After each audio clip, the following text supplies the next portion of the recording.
Hello, this is Vance, and this is Friday, August the 29th, 2014, and these are the CL trades for today, pre-market, using the slow hand method for price action. Overnight low, 94.48. Overnight high, 95.16. So we punched above $95 mark. It was like kind of working up there, and we haven't been above $95 for at least last few sessions. If you look back, it's been quite a while. Go back on to the it's back on the a few sessions ago before we got above $95, and not by very much. It was 95.40, 95.50 area, as I recall. So we're above that area right now, and it's been working up off of. We're down to below $92. Let's take a look at the. Just give you an idea. Look at the chart we've been looking at. Here's that. We're at the low of 92.49. Thereabouts, and now we're at just above 95.19 and 95. Somewhere punched above there, and now we're coming back.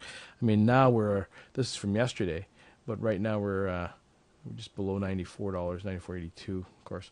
But so what we were expecting for today. Well, I still think the price is is too low. I think that when you look at I think it's more balances to be found near the $100 mark as far as oil is concerned, like a psychological area. It's just been down here because of perhaps the bad news and because of the scarcity of demand, the challenges in Europe and a few other things, Middle East difficulties that still seem to that haven't really raised their heads. And I think that any major news event that we have, maybe some more unrest in the Middle East or some more negative news coming out of Russia, will spike prices up. But at the same time, anytime there's challenges in Russia and the sanctions, it seems to be pulling down the European market.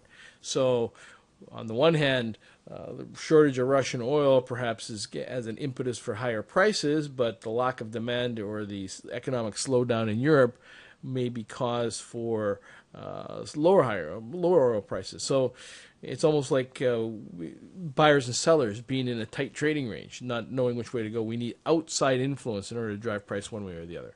And whether that's going to happen today or not, we don't know.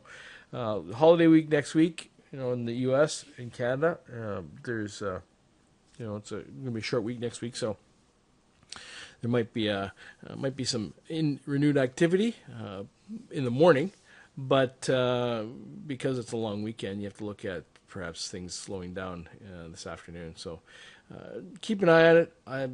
Probably wouldn't make much sense to trade much afternoon today if people are going to be taking off, that kind of thing. But it's something to keep in mind.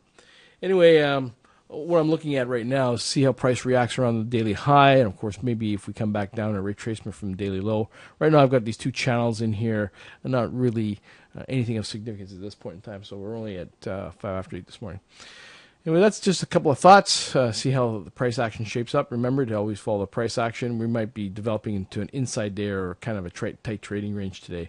And remember, always assume it's going to be a trading range until the market tells you different. So I'm probably looking at some type of pullback down to where near the open is, for the next few ticks before I look at see how price reacts at those areas before I look at placing a trade at some point in time.